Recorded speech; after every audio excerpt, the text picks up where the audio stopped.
weekly breakdown of every NASCAR Cup Series race. Here are your hosts, Kevin Bedstone, NASCAR Sky, and Jeff Davis. Welcome back, race fans, to another episode of Mash the Gas. I'm NASCAR Sky. Joining me shortly, Kevin and Jeff. We're here to talk about the Brickyard 400 at Indianapolis Motor Speedway. I'm not sure who had this on their bingo card, but it is still Heim time. Corey Heim gets his second Cup career win. There wasn't much passing involved, but, he did what he needed to do, even throwing a block on the old boss, Denny Hamlin. So congrats to him there. Then we're going to take a little week off, and then we're going to be back to talk about some Iowa corn racing. But before we get into that, Jeff, who mashed the gas the hardest? Well, like I said, you got to give it up to Corey Heim. I mean, second win. He won in San Diego, and he's a part-time driver. And we were talking about this earlier. He's got just as many wins as Chase Elliott does, which is the only 2 wins that Hendrick has this entire season.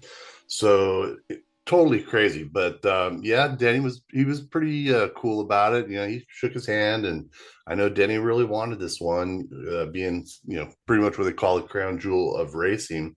Which is kind of tough because I know, you look at those stands and, Kevin even texted me, like, man, the attendance looks terrible. But we got to remember, that place holds over 225 to 250,000 people in their seats. Attendance came up at 70,000, which is about average for most races. A lot of NASCAR tracks have less than that in their stands. But I don't know. It just looked empty, and I felt kind of bad. So, but overall, it was an okay race. I'm not going to give it an A or a B rating this time, but good for Corey Heim. Super cool. Young kid. He's obviously going to go far in the series. And a big congratulations to Todd Gilliland for winning the in-car challenge. Looks like out of, I think they said 70,000 entries or more. I'll have to look it up. Only 24 people actually took Todd Gilliland to the very final. But he won that $1 million, so good for Todd Gilliland. Yeah, I mean, absolutely. And, I think Sky called that last week that's probably how that was going to go. Unfortunate deal there for the 12 of Blaney to end up in that situation. But, definitely congrats to the Todd father. And I'll tell you what, guys, it's Heim time. Corey Heim is not messing around. I mean, we talked about San Diego. He finishes 9th at Chicagoland, goes out here, leads 58 laps in Indy, and wins the race. We didn't see a lot of passing. That was definitely not something we saw under green flag. We did have 15 lead changes, most of which occurred on the restarts and on the green flag pit cycles. But all in all, I give this race probably a D to a D minus. And, it's not because there wasn't wrecks. We had a couple tires blow. We had spins. We got to do something different with the aero package here. I don't know if we need more horsepower, less downforce, or vice versa. Something's got to give because these guys cannot pass. And every driver's going to tell you that. You just can't. You go and take a look at the O'Reilly race on Saturday. That was fantastic. Shout out to Carson Kvapil for getting his first career win over there for Junior Motorsports. By the way, they finished 1, 2, 3, 4. Unbelievable what Junior Motorsports is doing. I thought that killer. Yeah. I mean, I thought that race was fantastic compared to the Cup Series. And even Joey Logano was asked after, how do we make this racing better? And he goes, you're going to have to bring an O'Reilly car up here to do that. So NASCAR is probably listening. I think we come back here next year with a completely different package, probably some testing along the way to get there. But, give credit when credit's due. And Corey Heim was out there running, against the best of the best. And he found a way to lead laps, stay competitive, hold off guys that were charging. Well-deserved win. And I'm telling you, when he goes full-time next year, Sky, he's going to be a problem. He really is. And the little rivalry that him and Hocevar have, I think, will be really interesting to see what it turns into next year. I'm sure we all seen Hocevar sticking, telling Heim that he was number one. I guess maybe it was like an omen, and maybe he felt like Heim was going to win the race, so he was letting him know in advance that he was number one. But I'm excited to see what that kid can do next year. I mean, it is just incredible. I mean, he's going against people, veterans and people who are just so that we consider the top of the sport, and he's beating them like it's nothing. So congrats to him. I mean, that is absolutely crazy. And the Gillionaire, Todd Gilliland, that is just incredible. And I can't even say I feel sad for Blaney at all. Blaney is talented. He gets a lot of recognition. I'm so happy for Todd. I think that's really great for that team and that organization. I'm sure his sponsor's really happy. So I'm just really happy for him. That's pretty incredible. Yeah, I sent his mother-in-law a text and said congratulations, tell him congratulations. Super cool for him to do. Speaking of old Carson Hocevar, giving Corey Heim the finger during stage 2. That did make me laugh. But what made me laugh even more is what he said afterwards when he was being interviewed. He was asked about it, and he's like, "I'm just a fan. I wanted to wave to him. He's number one. He won." And that's all that he said. And so he's got a great sense of humor. And I know Kevin, he's talked about this quite a bit. If there's anyone that is going to get the fan vote, if it's not Chase Elliott, as far as favorite driver, Carson Hocevar's got a chance. I mean, the crowds love him. I mean, the guys in the stable, not so much. But as far as the fans, he's a great character. He's good in the sport, and he's kicking ass. He really is. So that was pretty damn funny. But yeah, the lack of cautions, all the passing was done either on pit road or during restarts. So there really wasn't much passing at all. And John Hunter Nemechek did apologize to Ryan Blaney for kind of getting into him and ruining his day. Blaney said, "Hey, an apology's nice, but it still happened, and it cost us a lot of money." So felt bad for him. That was actually his 400th career start, old Mr. Blaney there. Super, super cool. But overall, yeah, Kevin, I think you're right, man. I think this is probably like a D minus. It just was not that exciting of a race. And with those stands, just because there's so many of them, it did look pretty vacant, which makes you wonder, is this somewhere that they, would take off the schedule?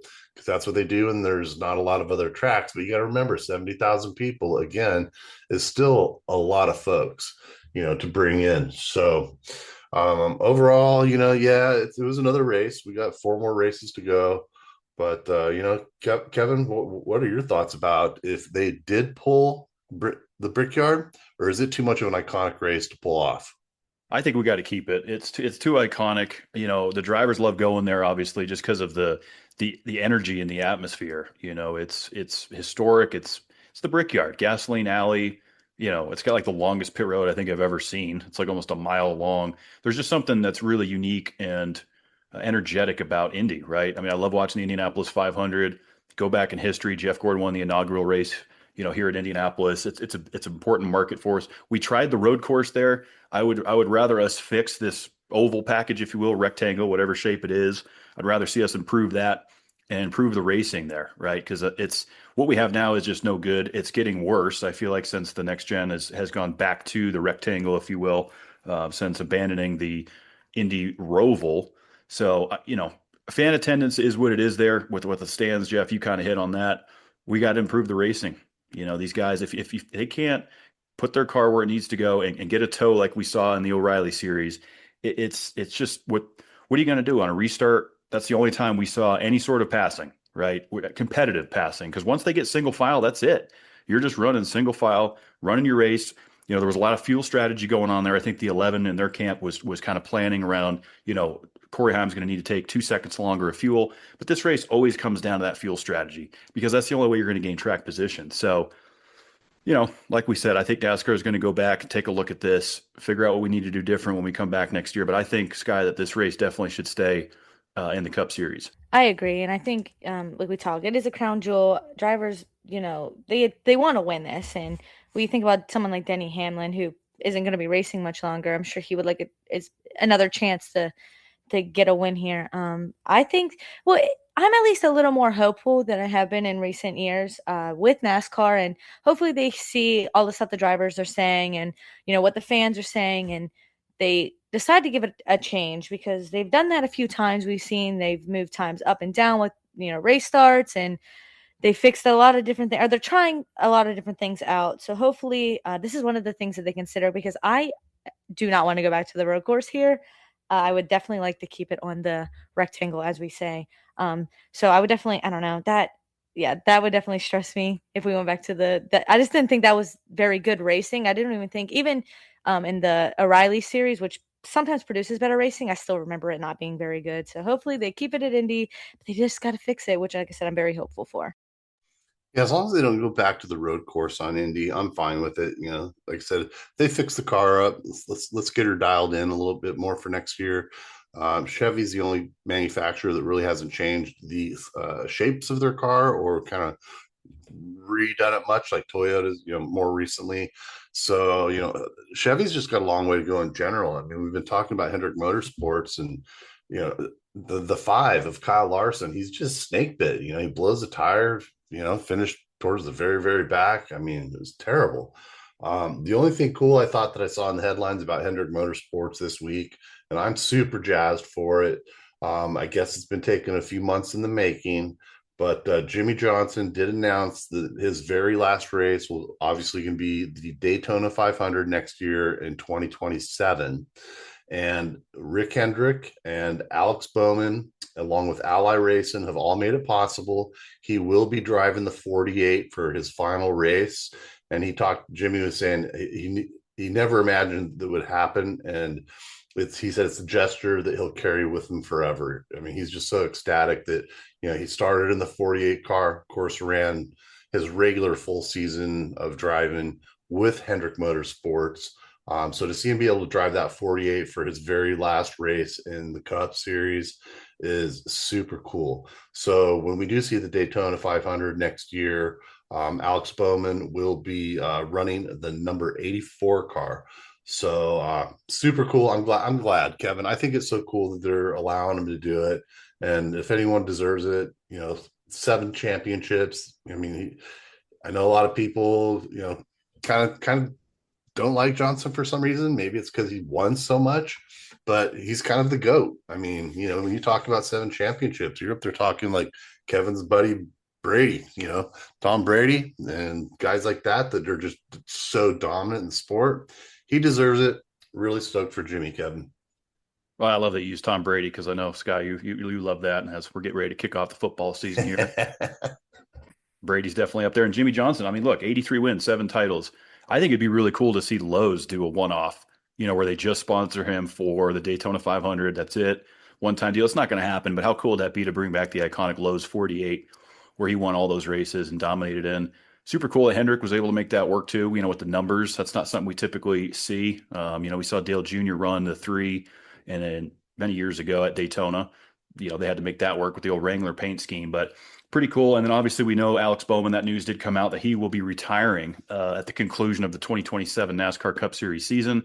It's unclear where he's going to go after that. I could see him, Sky, maybe going into media, jumping up in the booth, maybe being a pit reporter like Regan Smith did, or, staying around and being like a driver's coach, helping these guys in the sim and providing feedback. He's definitely got a good place to go when he hangs his helmet up.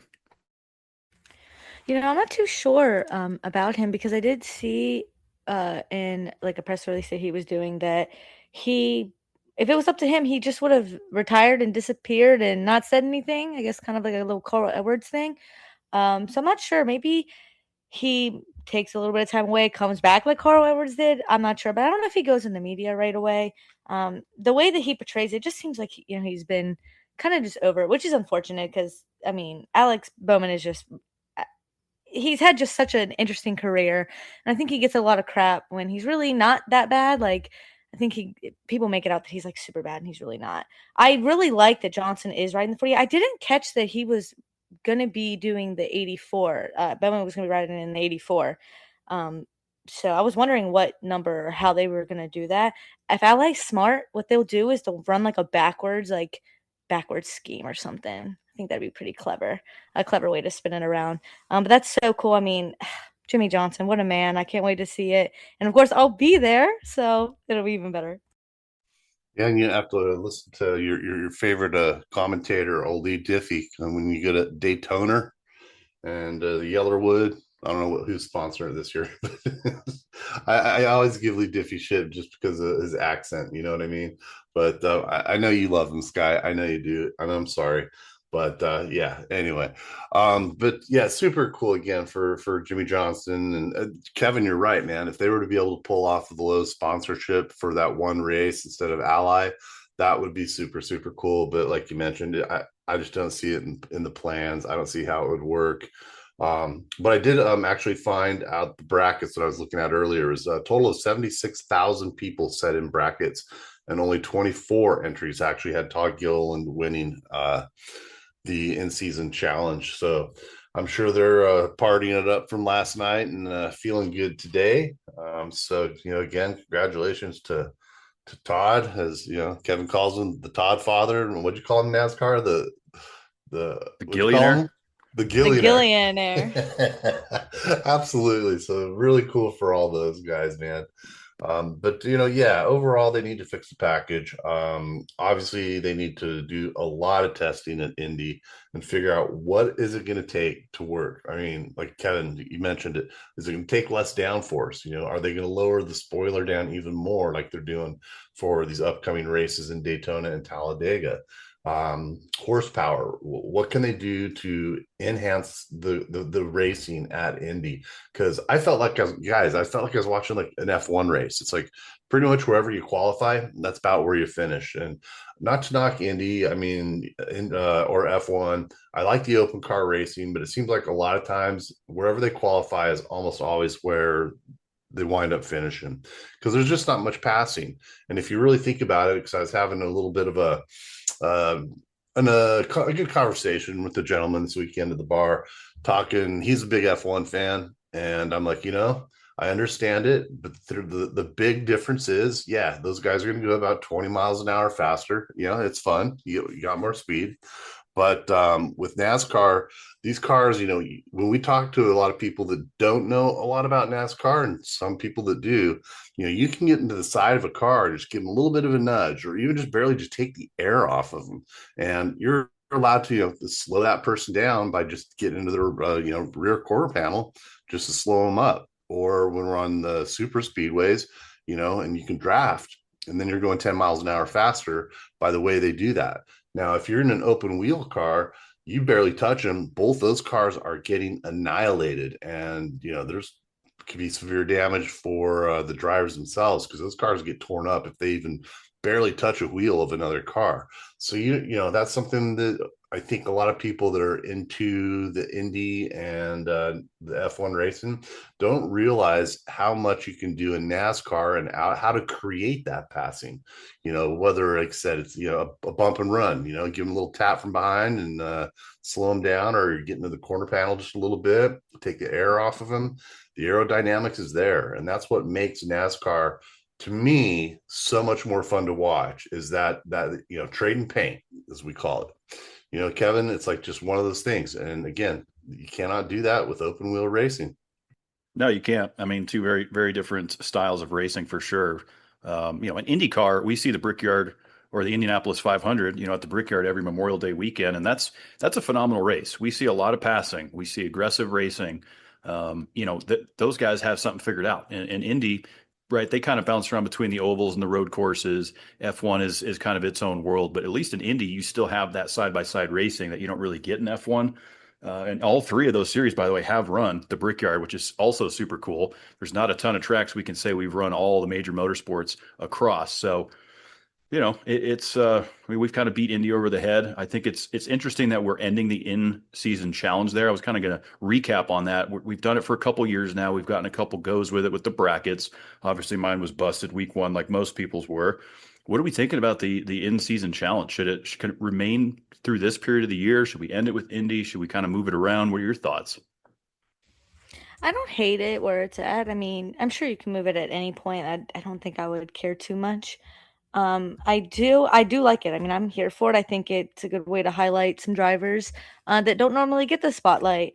I also know that next year I will just randomly choose all the positions and like not put that much thought into it, because I feel like that's probably the better way to go about if you want your bracket to actually stick around.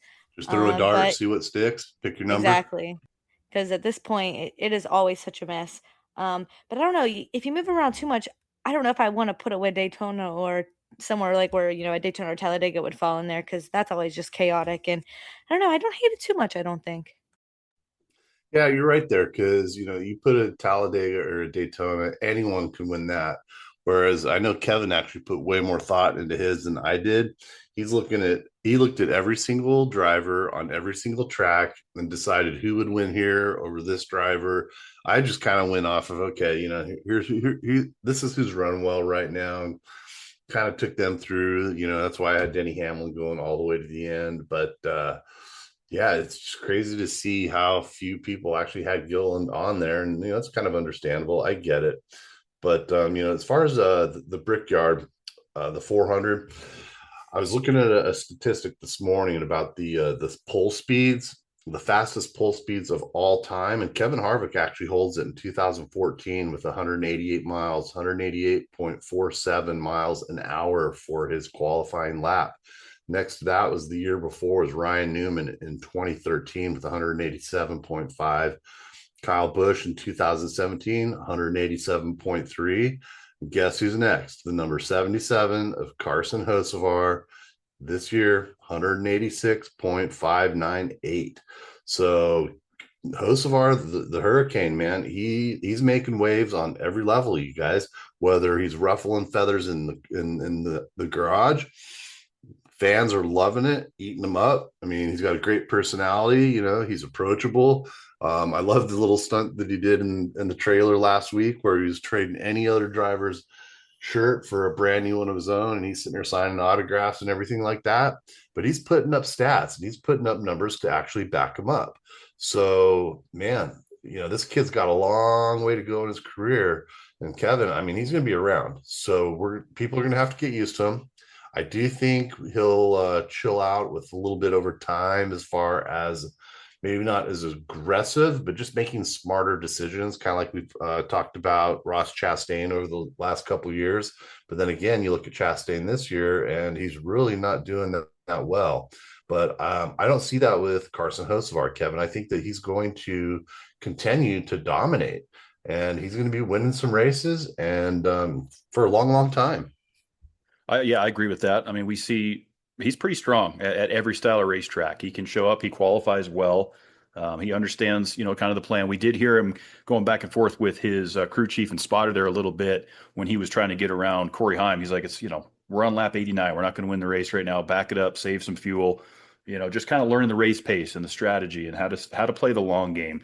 That's because that's what happens with all these rookies. They get so aggressive. They make moves too early. They're not looking at the big picture of limping this thing home, saving equipment, saving tires, saving fuel. But Corey Heim, again, we got to give him another tip of the hat because it's just been incredible to see what he's done on a part-time deal. We saw what he did in the Truck Series, complete domination, and we're going to see it when he goes full-time next year. I mean, there's no question 2311 in these Toyotas are, I still think, between JGR and 2311, have to be the favorites, and then I would put Penske. If I would have ranked the manufacturers and Ford, I would say, the Toyotas, the Penske Fords. And as we mentioned, these Hendrick Chevys are just not what we're used to seeing. Is it the body style? Are they slipping a little bit on setup? It's kind of hard to point it out because when we unloaded on Friday at Indy, the 5 of Kyle Larson was just lights out fast in practice. I was like, all right, Larson's got his groove. He's going to have a great weekend. And goes out and blows a tire, backs it into the fence, and another DNF. So I'm not really sure what those Chevys need to do, Sky, but no doubt in my mind that these Toyotas are still the favorite. The 2311 team just in general is so incredibly fast right now. And I know they mentioned it on the broadcast as well. They were trying to kind of compare like Zillage to Heim and kind of seeing like what the difference is. But I mean, you just got to look at the equipment they're in. I mean, it is just light. It is like day and night. It's incredible what 2311 brought this year for the entire season. Obviously the 23 and both the 45, I mean, the 45 finished top 10, I think. So not too bad there. 23, 23 didn't do too well for me. I think I chose him last week, trying to give him a little hope there. But they are just so incredibly fast, an entire team. And I think not that Corey Heim isn't talented because he is so incredibly talented, but it does help when you have really good equipment under you that is incredibly fast as well. But we're taking the week off, and I hope that a lot of these teams will kind of regroup, especially Hendrick. Like, I'm sure that they were so excited that Indy was over with because that was just a rough showing from that camp altogether. I think I said the 48 was the only driver to score a top 10. I mean, that's pretty rough. So hopefully they just have like the week off, they come back, especially Kyle Larson. I mean, he has had, like at this point, like I said, I think it's been a month now, 4, 5, 6 weeks that he has just had a rough going. So hopefully he can come back and start getting these consistent finishes because we're almost done the regular season. Like we said, there's only 4 weeks left. Yeah, Larson, again, like I said, he's a snake, but he's just getting shit luck. It is what it is. He's showing speed. I mean, he's up there, but something always happens. So it's unfortunate. It's not what we're used to seeing out of the old Hendrick camp. But as far as Alex Bowman, Kevin, you're kind of talking about, will he go into broadcasting? And, Sky's kind of like, well, is he going to fade away a little bit? Kind of like, Carl Edwards just kind of took a hiatus and just just wanted to be by himself for a while. And I almost think Bowman would, in a way, kind of do that. You listen to Bowman's interviews and his personality. I don't know if that would really match as far as getting up there and commentating some of these races. Now, staying involved with Hendrick or even some other Chevy affiliate is probably a possibility. I mean, like you said, Sky, he's a damn good driver. He's just, hasn't had a whole lot of luck this season. And I think being out of the car, when he got hurt, it just, he just never really got it back. So we'll see what's going to happen there. But also wanted to mention with Hendrick, you guys, I seriously think Connor Zilisch is going to fill the spot on the 48 car in 2027's up. Once Bowman retires, Zilich's contract's going to be up. I'll bet you Hendrick's going to try to acquire him. That's who I'm thinking is going to go there. But since we were talking about, waving off the old number one finger from Carson Hocevar, there was another one out there from Noah Gragson. Noah Gragson flipped it right at Connor Zilisch. He said, tell that effing, I'm not going to say the next word even, and the 88 to quit effing blocking me, and his spotter's like, hey, see the big picture, man. It's okay. And Connor Zilich's spotter's like, hey, all right, got the 40, you're inside here. Watch yourself. Don't let him play games with you. Just let him mind his own business.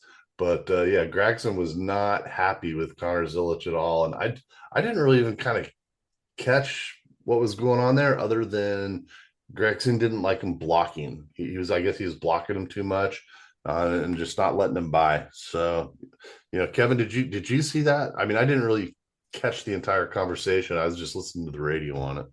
Yeah, I heard a little bit of it, kind of a back and forth. I mean, these guys were battling for like 22nd at the time. Like we said, it was just so incredibly difficult to pass that, you're going to get ticked off about anything that's going on out there. You can't make speed as it is. You can't get a toe down the back straightaway. So if you're, trying to dive it into turn 3 and the guys in front of you blocking, yeah, you're probably going to get upset. But I don't know how much I put on the 88. I can see why the 4 was upset, I guess, but that's just hard racing at a place where you can't pass. It's like short tracks. Tempers are going to flare, when you can't get around a guy. So I don't think that's, anything too uncommon, but I think these guys need this off week. It's time for them to regroup. We got 14 races to go until the championship in Homestead, Miami. A couple of interesting tracks coming up, right? We go to Iowa, we go to Richmond, we go to New Hampshire, which I'll be at, and then Daytona, which Sky will be at. So, the race is on points wise. I think we kind of looked at it last week and who we thought was in, who was out. I still think looking at this top 16, it's pretty much locked in. The only thing I would say is Ryan Preece might be able to bump Austin Cindric or SVG out, depending on how these next few weeks go. But I think our top 16 is pretty much set for the chase. If I had to pick, so on to Iowa, being that we're going to be off next week. What are you guys thinking? This is our third Cup Series race here, right? We know that William Byron won it last year. Ryan Blaney took it on the inaugural year. Who are you guys thinking for the old Iowa corn? I was going back and forth. I mean, Ryan Blaney seems like a really easy choice, especially comparing, like you were talking about the other flat tracks. He performs well at them. But I feel like it's too obvious of the choice. But I kind of want to go with Logano, I think. I didn't expect him, I didn't expect him to win North Wilkesboro, and I definitely didn't expect him to finish third yesterday. So I just feel like he's full of surprises at the moment. You know what? He was out 2 weeks ago. He was fighting to even get into the chase, and now he's 13th. So, maybe it's a little biased, but that's okay. I don't pick him often. I'm going to choose Logano again. Going with 22. Well, that's a pretty good pick because he does have a little bit of momentum right now. And, obviously Penske's running really well. I was kind of thinking of taking Ryan Blaney myself. I'm like, is Blaney going to win next week? But, even though William Byron won it last year, I just don't see a Hendrick car winning this race unless Kyle Larson can just pull it off and finally get a good finish. So I'm actually going to go with, I'm going to go with the 19 of Chase Briscoe, you guys. It's a good pick. I mean, it definitely kind of fits his driving style. He's won at Phoenix before, which is kind of a flat, similar style. You know, when I look at sister tracks and comparable tracks, we're talking New Hampshire's coming up. This is definitely a Ryan Blaney track. As much as I want to pick the 12, like everyone just said, that's where my gut is. But I'm going to roll the dice this week. I said he might have to do something to get himself into the chase. Ryan Preece in the 60, I think, is going to go out there and get it done. His boss led some laps there last year. RFK is needing to get something going here. We're getting closer and closer to the chase. And I think Ryan Preece, he's a New England short track guy. This type of racing fits right into his wheelhouse. So I'm going to go with Preece. Interesting, buddy. I like the Preece pick. I feel like it's going to be a strong showing for Ford. Preece just finished pretty well yesterday, so he's got that momentum for him. Yeah, it's a pretty solid pick. Same with Briscoe. Briscoe is actually another driver I was looking at, but like I said, my gut is just so pulling for a Ford. Again, maybe it's my bias, I don't know, but I feel like the Fords they're not catching up to the Toyotas, but they're getting their footing a lot better than the Chevys, that's for sure. Yeah, it's going to be interesting. You know, the pressure's on now. And I'm curious to see after this, week off, who's going to shine. The cream always rises to the top. It's go time.